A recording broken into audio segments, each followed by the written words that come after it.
bronche, that's how we say brunch. Here's to the ladies who stay basic with their lunch. You want that bochinche? Paquete con pinche, you hear what they said? Not too busy, glasses clinking. Aquí en esta mesa se respeta como ñón. Si la copa está llena, yo te doy la bendición. So what if we get ratchet? We from the Bronx. That's it. Don't get it twisted. We be going to Manhattan. Be a Be queen. a boss. Ladies who brunch and poppin' off. Hey, we pop and pop it off. We pop. All right. The episode's about to start. What's up, everybody, and welcome to another episode of Ladies Who Bronche. I am Julissa. What's good, everybody? This is Skittles.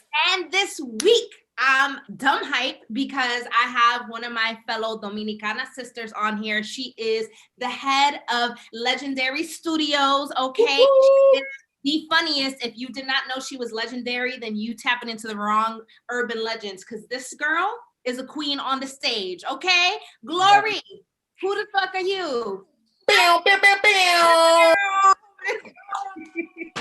Well, I'm really hyped to be here today. I've been trying to do this for a second with y'all because I admire what you both are doing. So it means a lot that I'm even on your radar. So I just tell people who I am and shit. Yeah. Who the fuck are you? So, I'm a legend. I'm a legendary comedian. I've been doing comedy for about 3 years. I'm like, it feels very much like climbing up the corporate ladder. Like I'm at junior right now. Like the higher ups, like Chris Rock, I know he sees me. I know, I know Dave Chappelle. I know they ask like, who the hell is this legend? They know. Like, I'm coming up. Yeah, I loved your tour of 2025. I'm into that statewide tour in 2025 that you did. That's what I gave Dave Chappelle and Cat Williams and some of my other favorites front row seats. And like, I'm just so I gotta see that. Like, I gotta pass it on, Right. But outside of that, like, when you do like things that are like, I guess, out of the norm or like anything creative, people are like, oh, you're doing all these great things. But outside of that, like, I'm a regular ass person. I'm a really good friend. I'm that friend that my whole life is falling apart, but bitch, I'm gonna have a TED talk for you. You're not gonna give up on me, not on my watch, even though my whole shit is in shambles, okay? That's who I am. And I just, as I'm getting older, I just want to make people feel good and included, because I guess now that I'm 30, I don't have, I'm telling my age. I guess people after a certain age, you're like, oh my God, I don't want to tell nobody. But throughout like my early childhood and my teens and my 20s, I went through a lot of periods of like, why do I feel like left out? Or like, why do I feel like different? Which I feel like a lot of creative people go through. Mm-hmm. And for my comedy, I'm like, yo, like, I don't like to exclude anybody. And I like to make sure that I heard this really good quote that kind of stuck with me. Dave Chappelle said it, like, when you forgive yourself for something and you go on stage and you talk about it, then people in the audience can forgive themselves for, like, it could be anything, right? Like, going through like a bad breakup or quitting your job or like making mistakes. So that's why I do comedy.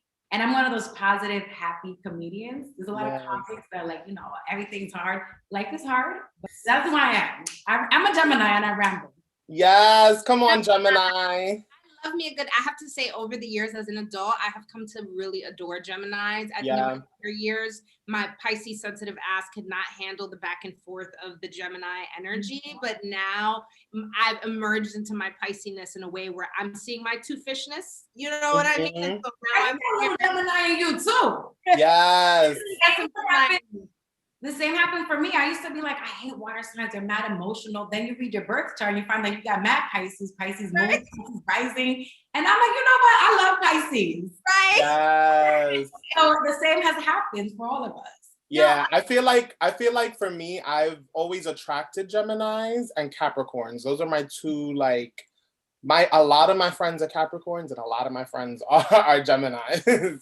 Yeah, I would say I have a lot of water sign friends, and I used to talk mad shit about water signs. I'm like, they're sensitive, but they be understanding. You be going through life, and like, you know what? I'm not gonna judge you.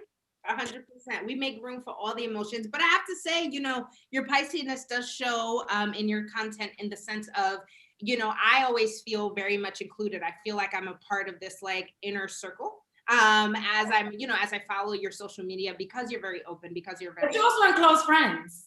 I am, you know. Yes, come on, green circle.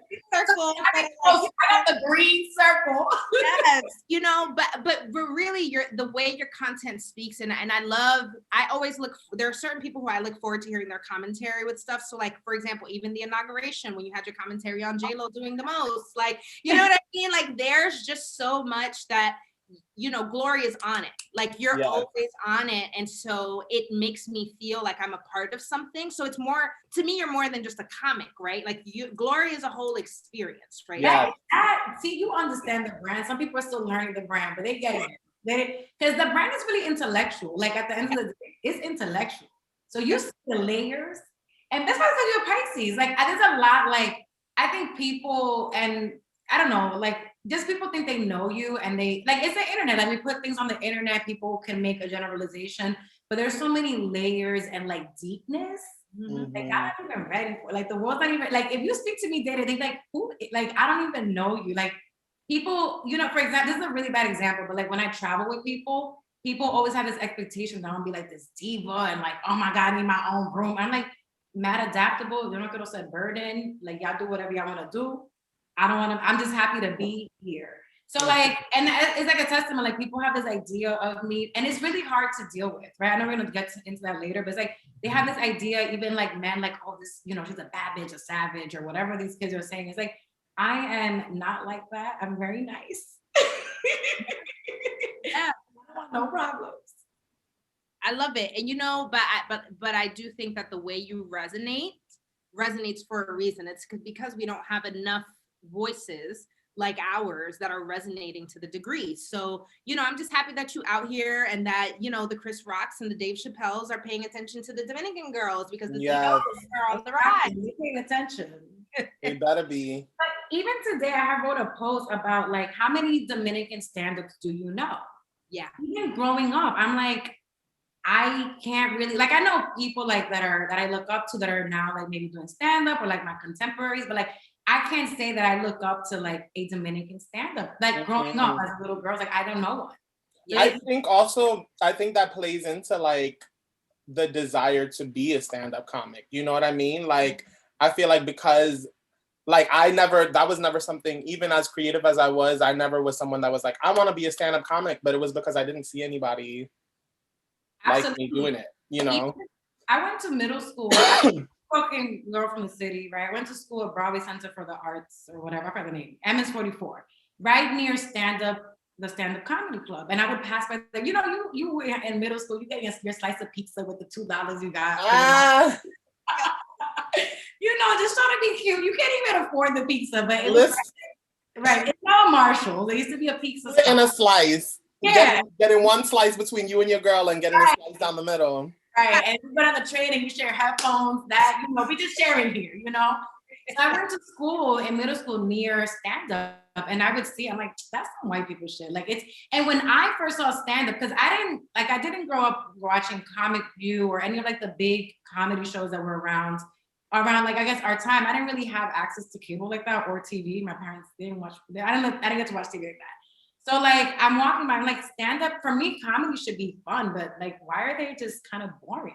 So I'm like, that shit is not for me. Like, I got a big personality, but I got into it by mistake. I had, like, I always tell the story. I told my boss to suck my dick, which is so rude. And I had just had it. I'm like, yo, I don't know what the fuck. I cannot do this office life anymore. I don't know what kind of career I'm gonna have, because everybody's getting my fucking nerves. And I don't know why, but, like, I tried this stand-up class, and people were like, oh, damn, like, wow, you're amazing. I'm like, y'all, oh, damn, like, it's not that deep. And then Rachel actually gave me my first, because when you do those classes, it's just like baby classes, like, okay, everybody, bring your friends. And I wasn't gonna take it seriously. And then Rachel was like, oh, do you want to do a set at my show? I'm like, I'm not a real comedian. I'm like, do you know that? Right, I'm like, I'm not a real comic. Like, I did 5 minutes for fun, but, like, I'm not, this is not who I am. And I did it at her show, and that was a show that, like, launched. I never got off stage after that, except for the pandemic. Wow. But that was the show. So that's International Women's Day. Women. Yeah, shout out to Rachel La Loca. Yo, shout out to Rachel for real. Yeah. And I think sometimes you don't realize, like, the impact, even just, like, being on the podcast, or, like, giving any opportunity, like you don't realize like who you're opening that door for. And it's like even us being content creators or people that put creativity out there, you just never know. Like somebody could be, actually, I remember being, I think maybe like in high school, and you two did the Latinas Be Like, or shit Latinas. You were definitely in college, because if you're 30, and let me tell you, don't be aging us. Don't age us like you was in high school. Fuck out of here. You were in college. No. Hey, let me just go back, because that's when I was in college, that's when I started learning about stand-up and comedy on the internet. And I'm like, because I wasn't trying to do no work. And I come up, and that's like when the shit everybody says, and I see the shit Latina say, I'm like, this shit is fucking hilarious. I stay at Rainbow. Every time I pass by Rainbow, I know it's probably so annoying because you've made that video like a while ago, but every time I pass by Rainbow, I think about it, right? Pretty It's girl. never more. Okay, That never gets you know, seeing myself in Julissa, I'm definitely that friend. And like, you're like, tú nunca sabes. It's just like, it's so funny. And like, you never know the impact that you have on other people. Like, it's like, this is out there. Maybe I can put that I do shop at Rainbow in peace, you know? Yes. So, like I said, you never know like who you're inspiring, or like when everything crosses paths. Well, let's get on to our brunch questions. Glorelys, when you go out to brunch with the girls, what is your go-to brunch bebida? Oh, mimosa. Absolutely. Classic. Yeah, classic. I'm a classic lady. Yes, classic. And unlimited. Yes. Must be unlimited. So then when you are out to brunch with the girls, what is your go-to brunch plate? I really try to stay away, but it's like if we're already out, we might as well do chicken and waffles. Like, let's just go. let's just go ham. You know, I'm a chicken and waffles kind of girl. I love some real chicken and waffles, but juicy chicken, because sometimes these brunch spots be throwing it on the menu and then you eat it and the chicken dry as fuck. Right. And also like don't give me like a chicken tender. Yeah, I want like these people be out here giving tenders that was frozen. I think we're talking about the same spot. I think we're talking about the same spot. A lot of the spots, they think, a lot of the unlimited spots, their little gag is they think they get you drunk enough that you won't care how the food tastes. I care. I'm a big bitch. I like to eat. I'm here for the food too. You ain't food. Yes. And I also like the white. I like the white meat. I know I'm a disgrace, but I'm a breast kind of girl. I could do a breast. I like a breast. Okay, because I just don't like dark meat or like the thigh. I'm an equal opportunity chicken lover, so I like all pieces. I like that. That's what we need for brunch. Right. So Glory, tell us what it was like going out to eat when you were growing up. So it's so funny you asked that question, because when you asked me, I don't really remember going out to eat with my family. And if I did, it'd be like, yo, y'all about to embarrass the shit out of me. Like, stop talking so loud. You know what I do remember? My dad would always take us to this Chinese buffet in New Jersey. But I thought my dad was killing it with the money, because he invited everybody in the family. Mine was like a $12 entry, eat all you can eat. Right. I'm like, yo, my dad is rich. Come to the buffet. And crab legs be having you all fucked up in the head. But I really can't remember doing like family outing. Like now, like sometimes, I don't know if you're doing this, but like if we'll have us like a Mother's Day or whatever, I'm like, family, let's go out to brunch. They have this dinner where you can eat a little bit cheaper, but nice. Let's go do that as a family. And they still be acting up. My grandma, she was singing at the table. I'm just like, girl. I love that. I love that. And I think, and we talk about this sometimes, just about the evolution of going out to eat, how like, because when we were younger, we had very little control. The experiences were very varied, but like as adults now, it's almost like the things we didn't love when we went out when we were younger are the things we make sure do not fucking happen. Embarrass me. It's going on one credit card. Like, I'm really big on that. This conversation is never gonna like end like who pays for dinner. But it's like if I'm with my friends, like I'm not about to embarrass. Like if we're gonna split the check, we're gonna be cute. Like we're gonna act like we've done this before. You know, I'm gonna say yes. Because y'all be like, it's one thing to split the check, and it's one thing to be like, all right, it's 72.38. Bitch, if you don't fucking round this shit up, but everybody's different. Right. Like, I guess maybe it's me because like I grew up pretty poor. Like I don't want the people to know that I don't have it. But I also used to be a waitress. So I used to be mad judging. Like if I see a girl and a guy on a date and the girl pays, I'm like, Yeah, but you can't. But when you're a waitress, you're just like, you see like how people handle money. I'm like, all right, I see y'all. This guy really needs it. Or you could tell. But I try not to be judgy. I love that. Yeah. So tell us what's your favorite bochinche topic to discuss over a meal. Let me think about that. Maybe like my exes. Like maybe Yes. usually Ex conversation. it's some dumbass that made a mistake in my inbox right on time for brunch. Guess who hit me up? Guess what? I'm not surprised. And that's what we talk about. I'm really bad at gossip. Like it gotta be real good gossip. Like somebody's pregnant for me to even talk about it. Like I just know people gossip about me all the time. So I try not to pass it on. That's good karma. That's good karma. Sometimes, it's just life update. I call them life updates. Yeah. That's a better angle.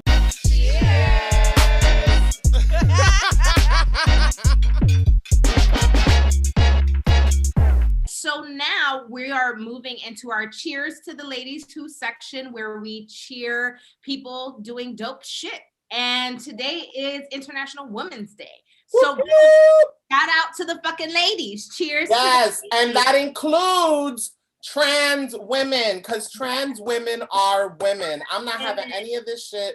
There was some bum bitch on my Facebook who we went to high school with that wanted to post a picture of herself holding stickers up that said trans women are men, and she can go fuck herself. Isabella, whatever the fuck her name is. We went to school with her, which is why I screenshotted it and posted on all my social medias. We know her? Because I saw the post. I just didn't know we knew her. Yeah, no, she's a LaGuardia alum, so Not women, that includes you. Right, of all the schools, of all the fucking queer-friendly schools. That ass, like, come on, you can't have gone to LaGuardia, that's known as lesbian and gay. Right. LAG. We had such a huge queer community, period. Like, get the fuck out of here with that. I'm sorry. Yeah, it's really unfortunate. And I think like for me, what excites me about celebrating International Women's Day, obviously all women are included in this fucking space, so fuck that bitch. But like, I think what excites me the most is that now that the world has really gotten hip to, or is starting to get hip to, the fact that the definition of woman doesn't look one way. Women who, even if they're quote unquote cis women, who have been in the folds of their womanhood because they're not a woman considered, or they don't follow the gender norms, now have more space also. So because of the bravery of other communities that need to literally push themselves in because people are keeping them out, now people within our own community can start to say, yeah, woman looks different. And by the way, we're not just talking organs here. We're talking about things we love, experience, the way we swag out. It's completely different. So in this age, I feel like, my biggest joy in being a woman is to know that being a woman is simply an energy. It's either tapping into my feminine energy, right, that lives in me, and perhaps, yes, I have organs that associate with that energy, but it's just an energy. And so I also have masculine energy, and so it balances out my womanhood in a way where I no longer feel like if I'm not doing certain things, I'm less than a woman. It's like, oh, I'm a woman and I'm a woman, and it's something that I've learned over the years. So I've been thinking about what it means to be a woman, and I'm just like, sometimes, like most of the time, 99% of the time, I go on social media and I just be looking at my page like, how can I change my aesthetic? I promise you that's what I be doing. But some of the time, I'll be seeing like some posts. I'm like, wow, like she's so feminine. Like maybe I need to do more. Like I need to learn how to do better makeup, or like how to lay my baby hairs better. Like, am I giving out good feminine energy? Like having these dumbass questions where it's like you said, it's like, it's about like an experience. I've been like on Pinterest, like looking up feminine energy versus masculine. Because now, like when it goes into TikTok, they be talking about it. I'm like, okay, feminine energy receiving. I could do that. I'm a woman. I could receive. Send me some memo. Yes. So I think we all kind of like ask ourselves like kind of questions like, how can I be more feminine or whatever? And I saw your, like you said, you be following people. I be following you too, Julissa, and you were posting about like how sometimes coming into like that sexiness. Oh yeah. Right? You've been pictures me like, nobody's looking at my shit. I was looking. Low key. Like I'm trying to act because we on the podcast, and I'm like, yes. Like we're talking about like, and I thought about it too. I'm like, you know, I know we're skipping around a little bit, but sometimes as a comic, I'm like, can I even show some titties? Because people are so immature and they start like neglecting the fact that you have this talent, but it's like you put your titties out. Because I'm trying to put a third, because I also have a dating life. Mind your fucking business. Right. And I literally like, I think my journey into this part of my womanhood, like where I do, you know, my stories, I do have my titties damn near out under bed and I am doing that stuff, is actually a very shocking flip for people who've known me the majority of my life, right? Because like, even throughout high school, like I was in this really open and alternative space, but I was a very reserved, I was a good Dominican daughter. Let's put it that way. I was very much Dominican daughter who was always in line, had the good grades, dressed appropriately, wouldn't go to the parties and start thotting out unless no parents were around. Friends in high school. That sounds like me. We could have been good friends. Right. We probably my demise. Right. You know, and I just, you know, I feel like, and then I went to college and that's when I discovered I was Afro Latina. And I was like, oh, so I am Black like I thought. And I'm not just trying to fit in with African Americans. I am Black. Right. And then I went through this whole revolution of like my racial identity. And now that I'm so sure of that, it's kind of like I spat out at the end and I'm like, okay, so then what kind of woman am I? And that question always felt so weighted. And I'm like, well, why does there need to be a framework? I just exist. And so like, I am a very sexually charged person. Just because I'm not sexually charged in the way that people package sexual woman, that doesn't mean I'm not a sexually charged woman, but also I'm just relaxed, right? So if I sleep like relax hoe. You know, like, so if I wake up and I have a thought in the morning and I'm under my fucking covers, then yeah, you know, you could either watch and listen to my words or you can watch and try to see if my nipple slips. Regardless, you're paying attention, right? So like, but I didn't say I was trying to show you my titties. I'm saying I said what the fuck I said. You take with you whatever the fuck you want to take. And so I think that energy, I'm trying to put it into every area of my work. It's like, I'm gonna do my job. What you take from the work I do is what you took from the work because of where you were at. Fuck you. People always project like how they feel onto you. Yeah. People think I be thotting and bopping. People be out here thinking that I got men in my DMs. Just because that's simple shit. When I tell you my DMs are dry, tú te crees que con toda esa teta y toda esa cosa, you would think I'd have a flood of people chasing me. Like, my DM is just filled with messages that I have never gotten back to. And I think it's been given up. Like, you know what? Every day I'll be like, user sent unsent message. I'm like, wait, I promise I was going to get back. That's like the internet perception. Everybody, like, I think it's important to have a balance of like, there's real life, and on Instagram, it's entertainment. Even if it's educational, like it's still a form of entertainment or some kind of information. You should not take it as the end all be all, right? Yeah. So. And just going back to like that whole feminine energy for me, I feel like for me, I've always identified so strongly with feminine energy, being like an effeminate gay guy from, you know, the Bronx or whatever. And obviously that was like a battle becoming comfortable with it. But the reality for me was being more feminine and stepping into that energy was where I found the confidence to like kind of be who I wanted to be and be as unapologetic as I wanted to be. So like, I'd always like love to pay homage to all the women in my life that have like affected me, because I've also grew up with mad aunts, mad girl cousins, and always had girl friends, you know? So I think that that's something that's very powerful to honor. I wish that like more males were able to kind of honor that, because I feel like we wouldn't go through the toxic masculinity that we go through or deal with because men are so uncomfortable like honoring that part of them. And yeah, shout out to the ladies. I just wanted to say that.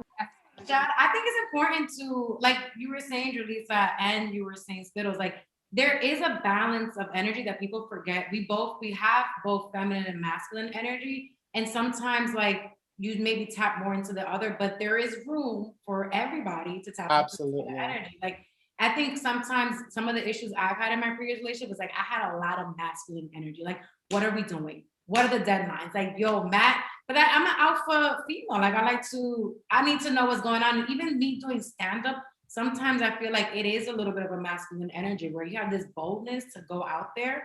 So I think that there should be space. And like, I think sometimes people have these like really strong and constricted views and outdated where it's like, there's space for you to have feminine energy. Like you boiling all this anger is not going to be helpful to nobody. Just cry and peace. Even though I don't know if that's like feminine or whatever, but just let's just try to explore. So, yeah.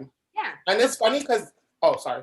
No, I was gonna say the point is like whether it is mask or femme, the idea is that there's a reason we have both, is that regardless of whether you're in a moment of about to cry and you're a woman about to do it, or you're a man about to do it, or you're genderqueer about to do it, is the act of release is important, right? And whether you feel that that is going to come out in a feminine way or a masculine way, the point is that it gets the fuck out. And so to put crying in one person's category, to put violence in a masculine, you know what I mean? Like the way, girl, I be fuck with me in the wrong way, I snap, right? And I don't necessarily think it's a masculine snap, but I fucking snap, right? And so I think the more that we take away certain behaviors with genders and just understand that the gender can influence the way the performance of the thing comes out, that'll help us clear up a lot of shit. Because let me tell you, bottom line is there's a lot of men out here who want to get their ass ate, who are too scared to get their motherfucking ass ate because they think that that's feminine energy, but they need to spread, lay back, open your fucking legs, get your asshole ate, live your life, right? Life. Oh my God. Bottom line for me. And yo, she said bottom line. That's so funny. We're gonna talk about sex later, right? Yes, absolutely. We are definitely talking about sex later. Oh, can I have some? Okay. And now we're going to move into our Tuta Loca Es section, where we call out motherfuckers who are doing the most. So, wow, this podcast, we out here. So I saw clips of the Harry and Meghan interview with Auntie Oprah, and wow, more white people doing more racist shit, but at a higher level. Interesting. I wasn't surprised at all. But I think, Glory, something that you surfaced when we were sort of getting ready for the episode about gaslighting is really at the center of what's happening here. So I'd love to hear your thoughts a little bit about that perspective. Yeah, when I saw, I didn't see the whole interview, but I did see parts of it. And when I saw the parts that kind of came out where like, even Meghan was addressing the fact that she had suicidal thoughts, or like that people were asking her about like the color of her baby.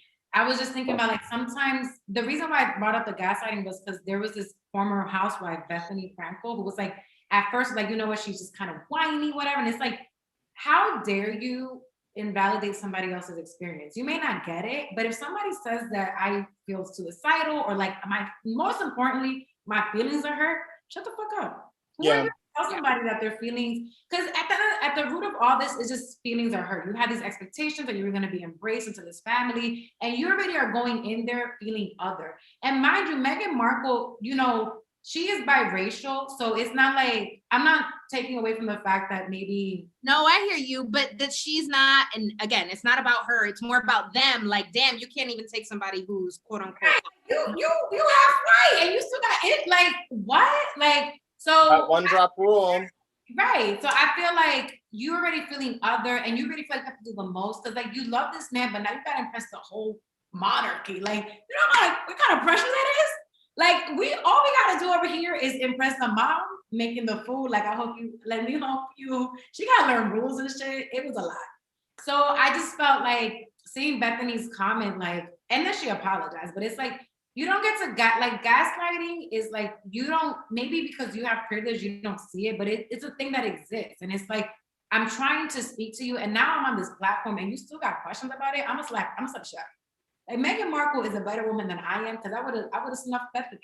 But it's about the fact that I brought it up because before I was a comedian, I used to work in marketing, and like, when you're like the person behind like the imagery that gets pushed out on social media, or the language, like a lot of people don't, when they think of social media, they think, oh, they're just posting. There's a whole strategy that lives behind these brands. When you're trying to market to certain people, like there's this whole sentiment that sometimes you're the only person in that room, and you're trying to explain them like, you can't say shit like this, and people make you feel like you're crazy or super sensitive, or like even sometimes when I would have moments where like if I wore my hair a certain way, like the client like wouldn't really make eye contact with me, and I'm telling my boss about it, and they're just like, you're just being sensitive.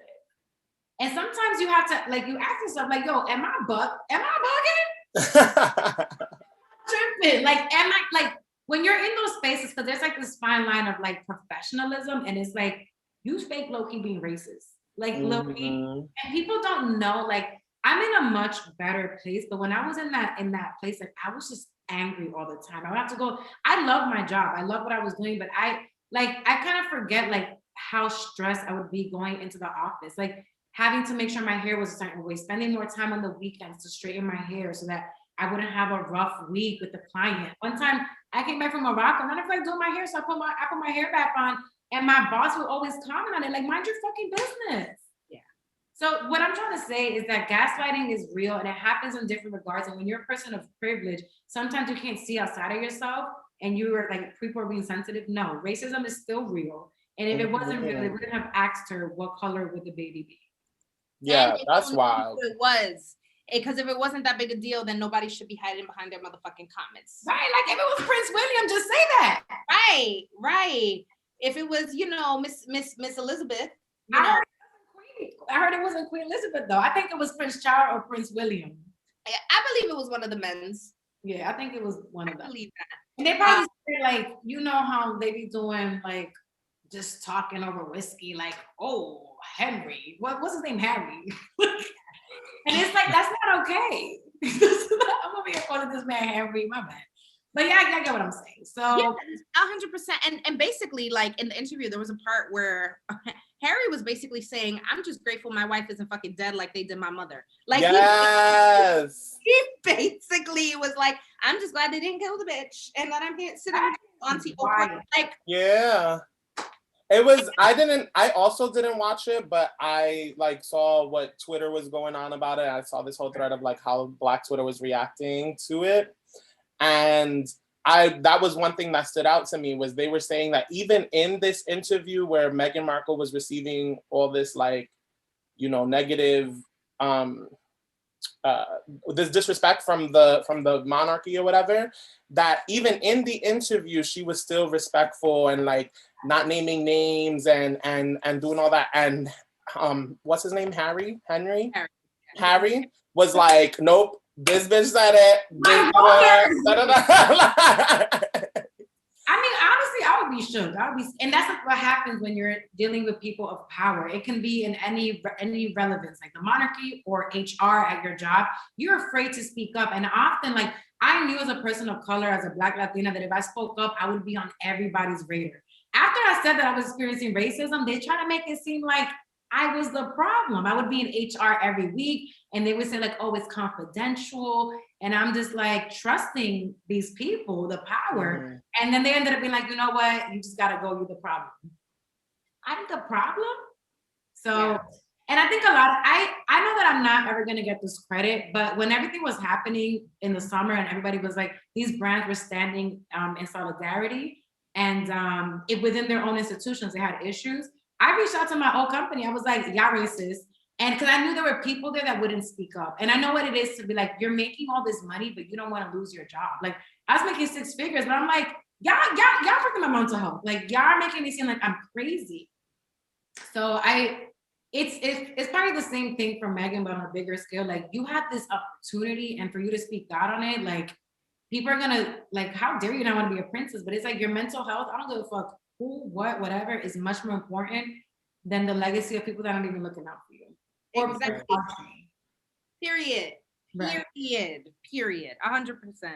Well, I just wish, I wish her luck. I wish her son luck. At the end of the day, like, I feel like what this shows us is that racism is not solved with money. Racism, you have all the money in the world, but the experience of being marginalized is a fucking traumatizing experience, period. And it would take you not caring about yourself and your identity and your community in a way that's harmful, though. Not like, oh, I don't care what people think, but like not caring to the point that you don't care that you're being disrespected in order to survive in a world like that and enjoy it. And clearly she's not willing to be disrespected, which is right. She shouldn't be. So royalty is royal. Not all that glitters is fucking gold. Right. And like, I think some people are still battling with that, right? Like, I think it's easy to be in positions, like maybe if you're like a freelance or you're creative and you just do it, and when you're creative, like, I'm not gonna take these roles because that's not, I don't like what that represents. When you're working and you're like the head of these companies and like people are looking to you, I think sometimes people compromise. And that's just the truth. And I've seen it. I'm like, I know damn well you did not sell your soul to try to get this promotion, but it's like, when it's 250 rack, Yep. like, I mean, so yeah, it's still obviously like things that we need to work on. Yeah. Well, she'll be all right. I really do believe she'll be all right, you know. Oh, she was Tyler Perry. She got Tyler Perry Studios now. They probably shooting some shit. Right. So I was like, I'm like, Tyler Perry, get into this. Tyler Perry is always gonna make a dime where he can make a motherfucking dime. Yo, I saw a tweet that was like, if you would have told me that Tyler Perry and Oprah would be the cause of like the downfall of the monarchy, I would like what else is 2021 gonna bring? You know? We said at the beginning. We saw what happened last March. That's what I'm saying. I saw a tweet that somebody said they gotta make Medea goes to Buckingham. I was like, I'm delete the account. Yo, I'm done. Love it. Ooh, this looks good. Oh my God, this is delicious. I definitely want to taste that. Oh my God. Wait, pass the salt? All right. So now we're going to move into our plate of the day. Yes, I'm a woman. Yes, I'm funnier than you. So we want to dig deeper into your experience as a comic. Yes, a Black comic. Yes, a Latinx comic. Yes, all the fucking bags of identities and things that you wear in one that not only influence your jokes and what you're delivering, but also shapes your experience and the way that you tackle the grind of your evolution in this career. So I wanted to hear about what your relationship was with comedy before you were a comic, how it evolved into you becoming a comic, and your general perceptions about comedy in general, which you did touch on a little bit when we were talking about, but I'd love to unpack a little more. Yeah, so I didn't grow up like, I'm embarrassed. Like, I didn't see Delirious or Raw until like last year. Like that's where I'm at in comedy, right? And it's scary because like when you're out on the streets, like these are people that like have studied comedy and are out there doing it. And one thing that I am grateful, even though I was late to the game of studying, I think what happens with a lot of comics, they find a comic they like and they try to mimic them. And then you start seeing that they don't have their own individual like persona. So I think that's something that worked in my favor because I'm not looking like, I'm like, oh, I want to be like Eddie Murphy. Let me do this joke like that, right? I'm literally on stage talking my shit. And I think that it makes me feel insecure sometimes. But one of the things like that was interesting in my relationship with comedy before where I am now was that I don't feel like I had a voice in my relationships, right? So I'm like, the first comedy special that I saw was Kevin Hart, right? And it was, I think, maybe Seriously Funny or I'm a Little Grown Man, right? And I saw it with my ex-boyfriend at the time, and he's talking about the relationship dynamics, and I'm just sitting here like, baby, you hear what he's saying? Like, you be hurt about feelings sometimes. And I didn't have the voice to say, but I'm hoping this comic goes there so that he can say what I'm trying to say to my man. You ain't shit. Stop cheating on me, you know? So that's when I think about my relationship with comedy, I feel like these comics and creators in general are saying what I want to say, but I'm too afraid to say. And I think it makes sense that like, sometimes I get labeled as like a little bit too put together in comedy. Because you have to think about, I left my job. I left a 6-figure job and I was mad at white people. And that's what triggered my career. It wasn't like I'm over here like really looking into like the theories and the things that happen in comedy. I'm just like, I'm mad. I loved my job and I had to lose it because somebody that thought was my ally threw me under the bus. So it's funny on stage, but when I was living through it and like putting my 6-figure job in the moment, I was like, I'm about to be a broke bitch. I'm about to be a broke bitch that stood up for myself. So now I feel like I'm able to talk to people that have these jobs or like want to quit or like don't know what they want to do in their lives. And I'm able to talk for you. I'm like, baby, you don't have to say anything. I'm gonna say it for you. Like recently, my new thing at the comedy shows have been to acknowledge that I wasn't supposed to be here. And I'll be like, girl, I'm gonna ask your man, is he cheating on you for you? So I'll ask him, he's like, are you cheating? Are you buying her a house? And it's just funny because it's like, I think the comedy experience is bigger than just a person on stage. It's a conversation that happens after. Like, you're like, oh, I like what she was saying about the whole cheating thing. Have you ever cheated?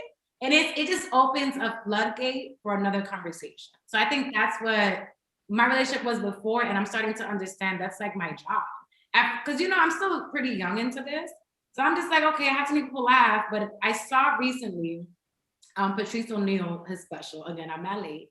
And it's a really good special, Elephant in the Room. He talks about a lot of shit that is not PC, but I think he's a really good comic in that. I think it's one thing to say to not be PC, but then not be funny because you have hatred in your heart.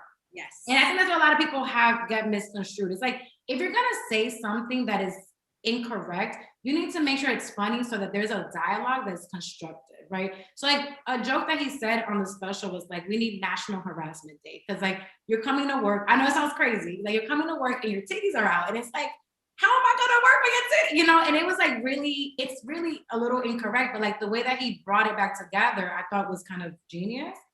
But you know, everybody, I think that there needs to be a little bit of room for like not PC, but if you have to be funny and you can't do it from a malicious place. It's like, I think he did it from a place where it's like, I don't even know how to navigate this. So I think that's what kind of came through in the joke.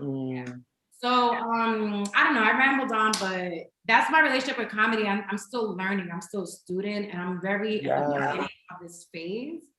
So I'm excited. Like people be like, "Oh, you've been doing so much. Wait till I get good." Like I'm not even good. Yes, I love that.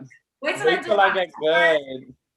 Right? Because like I saw his special, and what I liked about it was that it felt like it was a conversation. So I'm watching this like with a guy, and he's bringing up shit, and I'm like, maybe pause this. You ever did that? So you catch him, right? And you know, you're in that moment of happiness. Like it's not like. I guess it's like the defenses were down. So it's like we're laughing. Okay, you laughing, I'm laughing too. Did you do that shit? Right. Right. Like, oh. Too hard. Do you relate? But did you do it? You didn't ask the question. You laughed a little too hard. That shit is funny to you.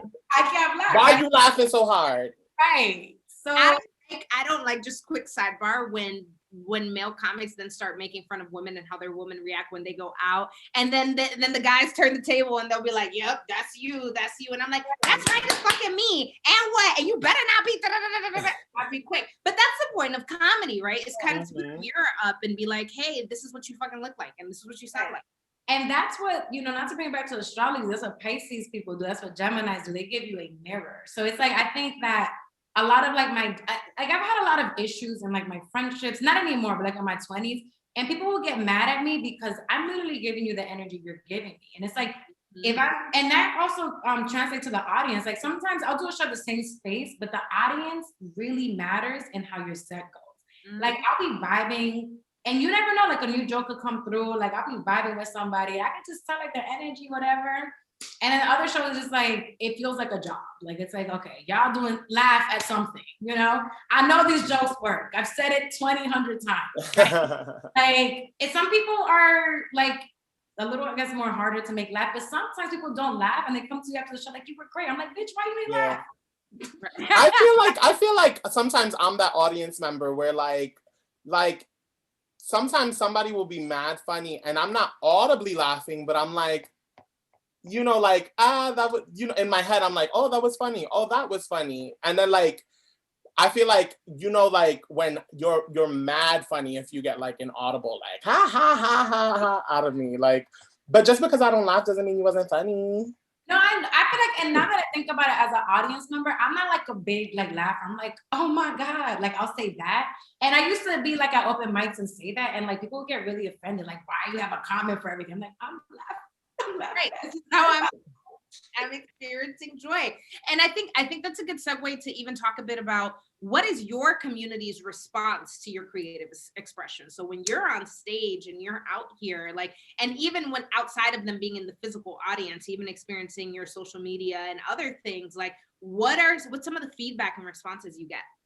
So I'm actually, sometimes I feel like I do struggle with my own community, like only because I feel like, and not in a bad way, I feel like they're pushing me to go deeper, right? And I think when the pandemic happened, before the pandemic, like I was doing a lot of like whole jokes and like things that were kind of like easier because it's just like I had built a set, I learned the formula for that set, and I was comfortable there. But this pandemic really reset everything and had forced me to address things that I haven't been addressed. And a lot of that I'm realizing has to be after left bad, right? Like, and I think the position that I'm in is very tricky and very challenging because a lot of people will be like, okay, you're Dominican, but you're not like the other Dominicans that are racist, but you Black. But why are you like that? Why are you in a Black sorority? Like, talk to me about who you are. And it's like, I'm getting to the place where I'm starting to explain. And even sometimes I find in our own community, like a lot of Afro Latinas that I can see why there can be problematic. Like it's like you were saying, Julissa, this is not something that it's like, oh, you know what? Like I could be that. It's like I've always felt this way. I just didn't have a word for it. And now I have a word and I feel like I'm not taking space from someone that I care about, but I still get to live in my own like I still get to make a way, but not take space. Like sometimes I think about like, what does that look like when these opportunities from Hollywood start coming in? And I'm like, they cast me as like a Black African-American woman. It's like, is that going to be problematic? Even though I do consider myself Black, but it's like, I don't ever want to take the space from someone else. But then I'm left with the Latinx media. And there's a lot of times where I feel like I'm being embraced more, but I do feel like it's a challenge. It's like, I have to be exceptional. Like, you know what, that's that Dominican stand-up and they put me on, you know what I'm saying? So it's just like, that's why I'm really big on creating your own opportunities because I never want to get in the way of anything. I'm like, you know what? I'm gonna make legendary studios. I'm gonna put my friends in it. You as a community make what you want out of it. But I never want to be a person taking someone's place. You know what I'm saying? Yeah, no, and I think that that's beautifully articulated. I think I've struggled with articulating exactly what you just said, is that the relief of the word was not, oh, I'm smarter now and I'm more educated. It's oh, and now I don't have to feel guilty anymore. Yeah. I don't have to feel weird about knowing who I am in a way. It's really important. And it leads me to my next question of like, what your first impressions were of what Black women in comedy were supposed to be like, because I know like for me growing up, like the visibility of Black female comics was less, and not because they didn't exist, but because a lot of my entryway to listening to stand-up comedy on TV was like watching, like, you know, sitting behind my brother when he had his boys over and I wasn't supposed to be in the room, but I really wanted to watch the specials and stuff like that. And I'd sneak around, and they as men were not like watching Monique stand-ups. Nobody was watching Sykes. Like some of these comics who I know, who I only learned because of television, right? And so when I think of some of these Black comics, I think of them and I think of their TV personas. And so like Nikki Parker is Monique in my head, right? Yes. And so many years of getting to know her out, you know, as an older person who can receive her comedy, because for some of those specials I was too young to understand, right? But I think my perception of the power of women in comedy was very eclipsed. I didn't realize the power of the Black comic on stage until much later on in life. So I'm just curious for you going into it as Black women, like what was your impression of what being a Black female comic was supposed to be like? I feel like when I think about it, I feel like Black women still don't get the credit that they deserve for being on stage. And I think a lot of the time people associate like, oh, Black women always talk about sex. What's wrong with that? Like I spoke about this on another podcast, like a lot of the white girls always talk about like pegging men or doing other things. Like, why is it so vilified that we talk about sex?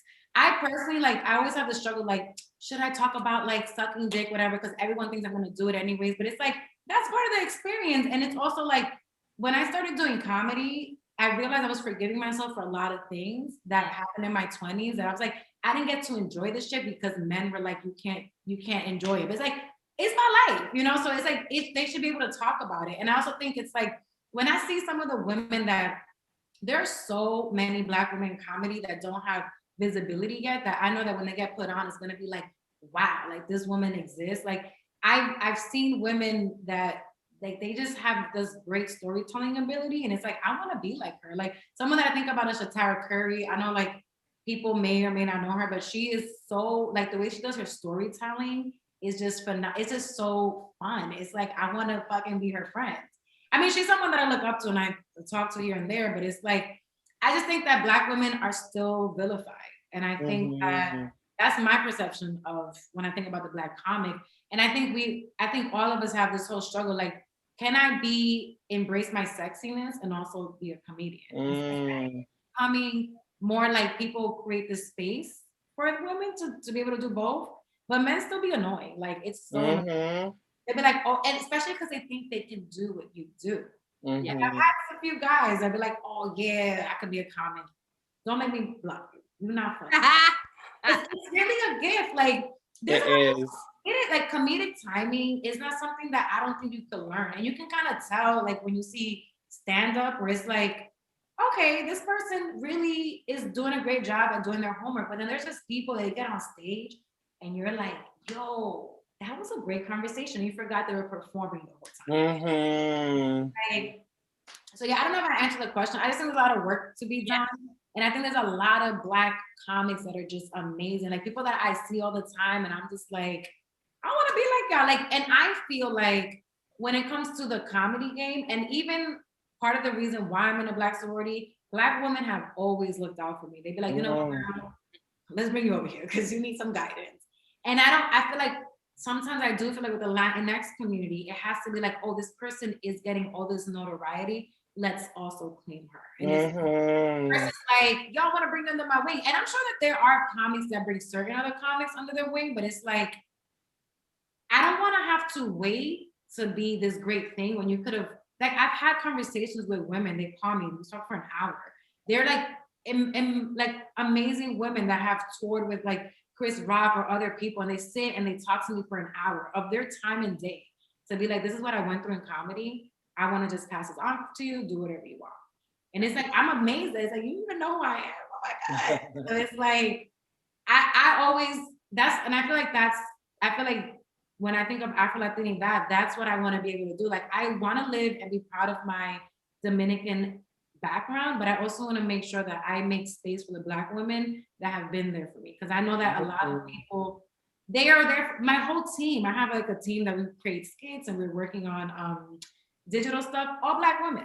Like, so I hope I answered the question. No, you did. And I think, and something that while you were speaking that sort of came up for me in sort of digging into the nuance of Blackness from the Dominican lens is that I remember one time I went to see a comedy show in LA, and actually Sasha was in it. Sasha Mercy was in it. That's my baby. There was a few folks in there, and it was funny because first of all, like she did come and she fucking cleared the set. Like she killed it, was one of the funniest people there. But then for the majority of the show, what it was, you know, Dominican men taking up space.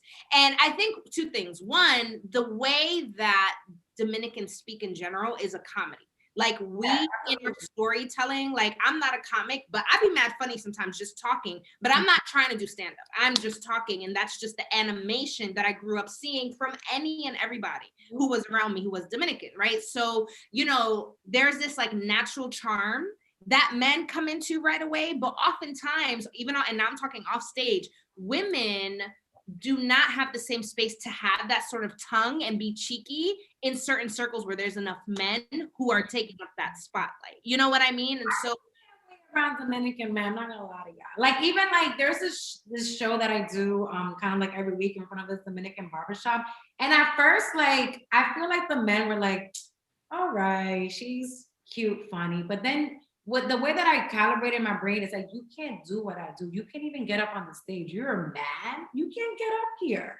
Right. You can't, like, you know, so it's like, I don't let that shit bother me. I'm like, whatever. And it's giving me all this confidence. Like I'll go in circles. I'm like, I don't care. Like, but you have to think about it. That's back to like that energy that people are like, that we're talking about. It's like, it's this like idea of what you think this person's supposed to be, but deep down, this person's really insecure. Like, and you can see that from stage. Like, even as an audience member, when you look at the person performing, you can literally see, and I think that's what makes you like a comic or not. You can see their aura, you can see their insecurities. They're masking it with jokes, but they're insecure up there. Everybody that does perform, like you have some kind of insecurity, you know? It's like you can be all this machismo shit you want to do, but it's like I know as a human being, you want to be hugged. Yeah. That's what you want. Yeah. Just, yeah. But I totally, it's hard. And honestly, like I feel like I've done shows for my Dominican community in controlled environments. And I think, so like, for example, when I was doing Sancocho, it's like, yeah, it's a Dominican show, but we controlled that environment because it was like, okay, we're going to have an open bar. Y'all gonna be lit. So less judgy. And we're going to invite, like, the lineup is going to be such a way where it's like, I know you're going to have a good time. Mm-hmm. I haven't done like a show where it's like I've been invited to, I guess maybe like Room 28 counts, where I've been invited and I didn't have the control of that thing. To be honest, I'm just still scared of performing in front of like the Dominican community specifically because I feel like not Dominican enough sometimes, right? It's like I know what I am. My name is Glorelys. Like, that's all that I need for my car. Yeah. It is a very Dominican name. Community, but like sometimes people don't even know that I'm Dominican. They don't believe me. I'll be at the supermarket. You're like, you're Dominicana. See, let me the fuck in, you know? So I think that like, and I sometimes feel like the level of comedy that I'm trying to do is a little bit more intricate. I can't say that word, but that it's just, yeah, it's not surface. Like I don't want to talk about. I think it's important to talk about the dynamics of relationships in general, right? But sometimes I want to talk about the fact that I hate my white boss. I want to talk about the fact that I think that we're on a floating planet. Does anybody not recognize that? Like we're floating, and I want to talk about my existential crisis. But sometimes, like in our community, we don't acknowledge that stuff. It's like, oh, that's like, you know. But I think that the more I'm finding like safe ways to introduce that, and the way to do that is by learning how to write better jokes. So it's not like fall flat. It's like I'm gonna have a joke to follow it. So, like I said, I feel like another thing that plays into that also is the lack of representation in the community. But I think that as like time goes on, you represent a certain part of the community that people are going to be looking to identify with, because like I feel like there's like levels to like our Latinxness, right? Like sometimes you have like the super Dominican, like immigrant parents, like doesn't speak a lick of English. But then you have the kids that like are second and third generation that maybe didn't pick up Spanish as easily or didn't, you know, that you know, grew up in a more English speaking community, grew up in a more Americanized culture. And so they still identify with their Dominicanness, but they also have like all these other facets of them that they want to showcase. And so I think like you're gonna figure it out, like how to balance out like your Dominicanness with everything else that it is that goes into like your comedy and whatnot. That because sometimes I just be like, oh my god, like I go Latin, Latino Caribbean, right? And that was a challenge for me as well because like the Latinx community is so diverse, and it's very like I had to write it with a partner that was Mexican and Peruvian to balance out like the Caribbean. And that's another thing. Like Hollywood knows a lot of Central American Latinos, but when it comes to Puerto Rican Dominicans, you know, their one point of representation is Jennifer Lopez. Look, I'm not. So it's like there's a lot of work to do, and sometimes I think about it like we said earlier, there's not a Dominican stand-up that I look at and I'm like, yo, I look up to that Dominican stand-up. I want to be like, I don't have a Dominican Dave Chappelle, right? There are people that I admire and I think they're doing a great job, but when it comes to that level of caliber of like a legendary comedian, I don't have that representation. And it's kind of like crazy to think that there's a big chance that I might be this Dominican legendary comedian. Yes, like, come on, speak it into existence. I don't know Dominican stand-up, even like doing it now. And so like, sometimes like when you claim it, people are like, wow, that's true. Like, I don't think, like I had asked, I was being pretentious today for International Women's Day. I'm like, I'm gonna highlight my damn self because yes, I saw that post. I was like, come on, bitch. So hard. I am building opportunities for myself. I am monkey barring survival. Like I went from like at the beginning of the pandemic, I was on March 13th today, just about in tears. I'm like, y'all about to get evicted. I don't got a job. Then it was like, I'm gonna give you unemployment. I was like, okay. Then unemployment was gonna run out. I was like, okay, what do I do? Contact somebody in marketing, like give me a job. You know, like I have been hustling, and it's like I had to recognize myself. And in the post, I was like, how many Dominican stand-ups do you know? Right. So keep talking shit because I'm the one and only. I'm about to be up there, you know? Yeah, fuck it up. So, but I still have and part of the reason I think there's a lot of pain that happens. I always try to be like creators and comedy because it comes from somewhere, right? There's a lot of pain that I've harbored from my own community. That's why I think it's hard sometimes to be like, okay, I'm about to tell y'all little racist. Don't be mad at me. But it's like, it's a lot of pain that I've experienced from my own community, right? And it's like since I was a little girl, like, and it's interesting because it happens in my immediate family, which is kind of like weird because I'm like tying it back to like Archie. My dad is a white man and my mom is a more trigueñita woman. And I always felt like when it came to not that anybody in my family was ever like, oh, she's brown. But it's like I look different from y'all. Like anybody, like if you look at the optics of what a family looks like, I look adopted. So it wasn't like anybody made me feel that way. I saw myself and I'm like, yo, like, I don't look like my sister. I don't look like my dad. Like, I barely look like my mom. People be like, oh, you look like your mom. I'm like, they're just trying to make me feel included, you know? So it's like, there is a pain that is deep rooted within my own Dominicanness, even as an adult having to try to prove that I am Dominican. I'm like, oh my God, y'all gonna keep making me do this shit? So it comes from somewhere. And I think that when people think about pain, like, oh, like, I think a lot of people are like, okay, it looks like you have a great life on the internet because I lie. Why do you think comedy?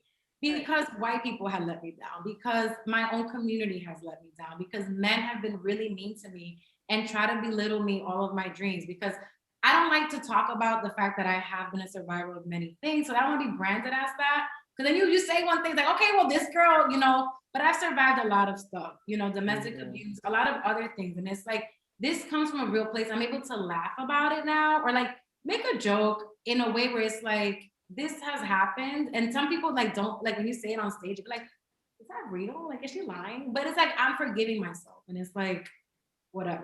So it comes from a real place. And I have been hurt by the Dominican community. I'm gonna write a book about it. But I still am proud. Like, I'm so proud. I love my culture. I wanna make sure that I pass that on to my kids. But there's a lot of work that needs to be done within a lot of Latinx communities and probably even brown communities, POC. I'm sure like the things that we go through in Latinx experiences are probably similar things that the Asian American community goes through. And I'm not that deep and rooted because I wasn't born that way, but I'm sure like they have the same thing. Like, it's like, I'm of a mixed identity. My parents have these traditions or whatever. So it's like, yeah. I can struggle, but I think to highlight a couple of things that you said before asking the next question. First of all, it is extremely difficult to come into your own when, first of all, comedy, like the mainstream comedy is a white dominant industry, right? And you have that going against you, and then like, wonderful that the Black community itself has such a strong stake in comedy that like they have space, right? Like, they might not dominate in terms of financials and who's getting the best deals all the time. Kevin Hart is one of the most paid comics. I was gonna say, unless white people love you so much that then you get these big time offers because you could be as funny as Monique, and I mean the whole Netflix thing and the payment, like we've seen it, right? And so, but then it's hard enough to then be part of a nuanced group within a certain community that through their own issues that are not comedy things, manifest in the way that you navigate that world. And suddenly you have to do just that. You have to think about how you're actively navigating, because like Dominican Republic is one of the places that has the highest domestic violence rates in all of the Caribbean. Now we're not just talking Latinx,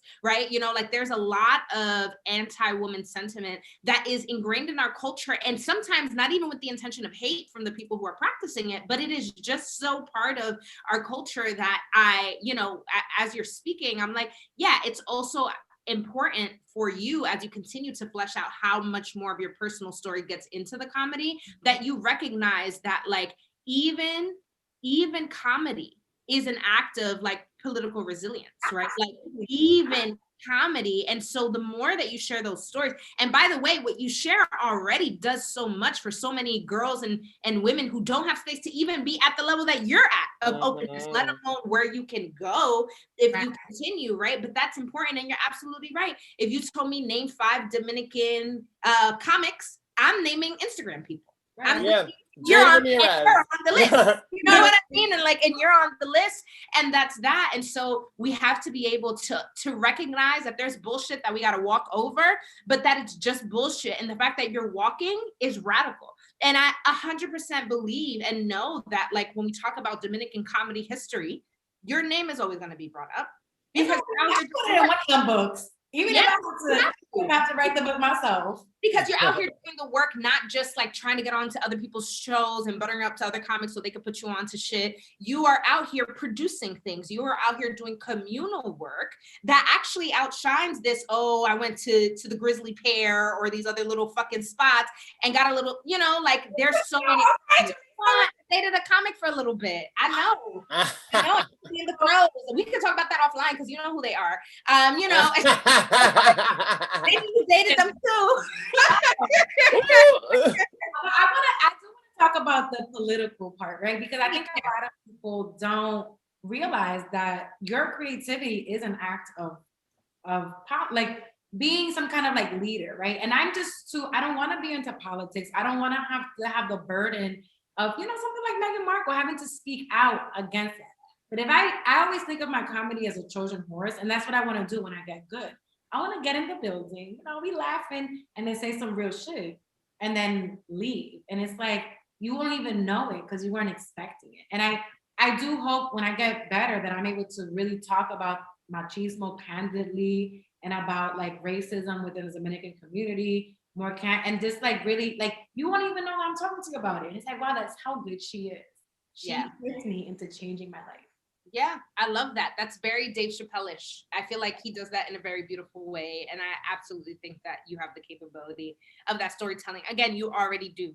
Like, you already are doing that work and the subtleties are there. For those, you putting shit down, whether or not people are picking it up is their business, but you're definitely putting shit down. Conte Nast is picking it up. I was like, how the fuck did y'all find me?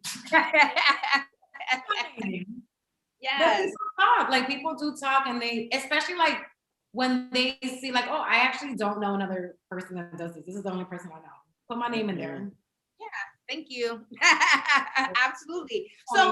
So what would be some advice that you have for other Black women who are looking to explore their comedic expressions, whether it is stand-up, skits on Instagram, whatever the case is?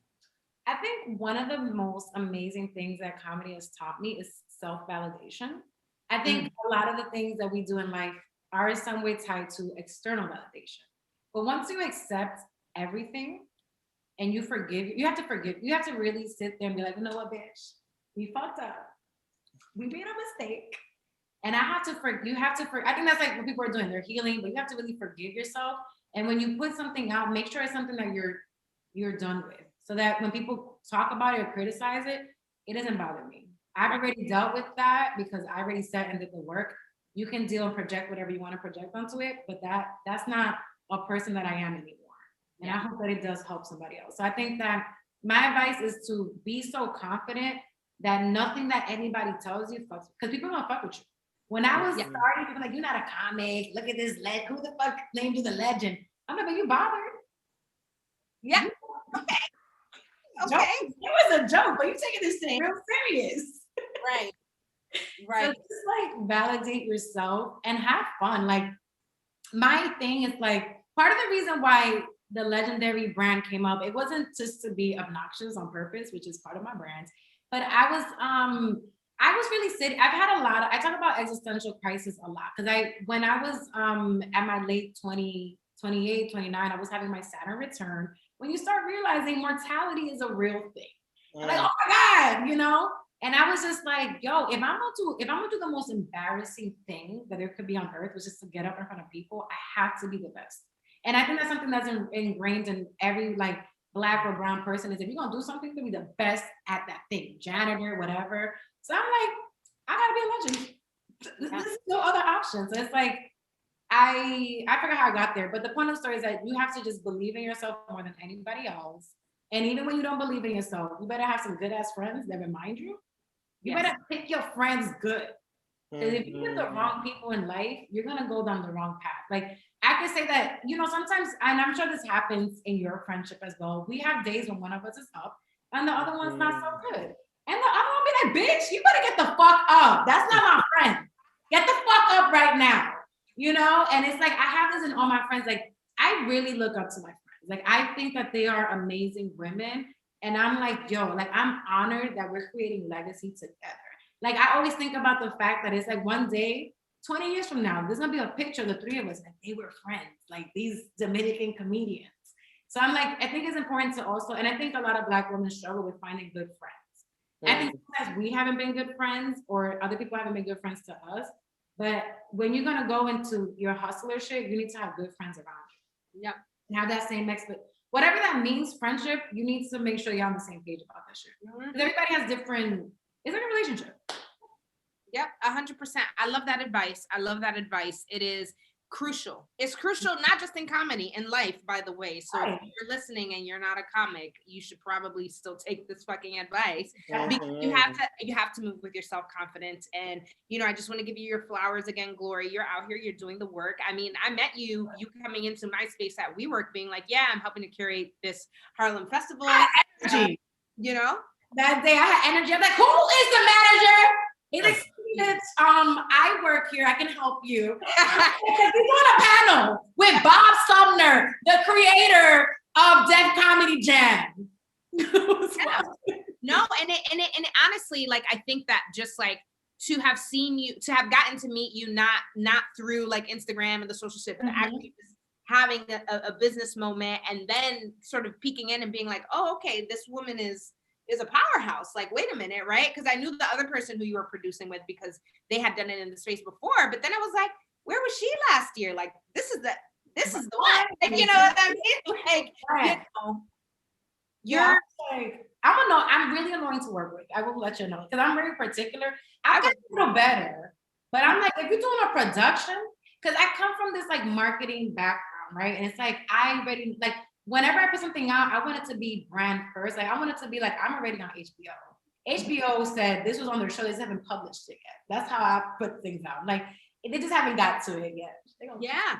And that's the right. And that again, it goes back to your piece of advice. It's that confidence, right? It's like, you can't become a legend if you're not ready to claim the legendary shit, right? So if you're not claiming it, legendary doesn't fall on your lap. Legendary is work. And in another word you use, it's legacy. It's legacy work. It's I'm doing this now, but I understand the ripple of the legacy. Right. And to be honest, at first I was gonna go with Beyonce of comedy, but somebody already had that. So I was like, what makes Beyonce great? It's like she's a living legend. Like she creates everything she's creating is gonna have so much value for years to come. And it's like it really comes from work ethic, and anybody could be a legend. Like it's not just towards comedy or anything. It's like anybody could be a legend. Like you do things with intention. Yeah. Because what we do, we build legacies for the babies or whoever's coming. Right. 100%. Well, girl, I just want to say thank you so much for be on Ladies Who Bronche, for your ongoing support of Ladies Who Bronche. Know that we are here to support you in your comedy. I can't wait. Like, you could shoot me a virtual link if you're doing virtual shows, but I can't wait to see you live again soon.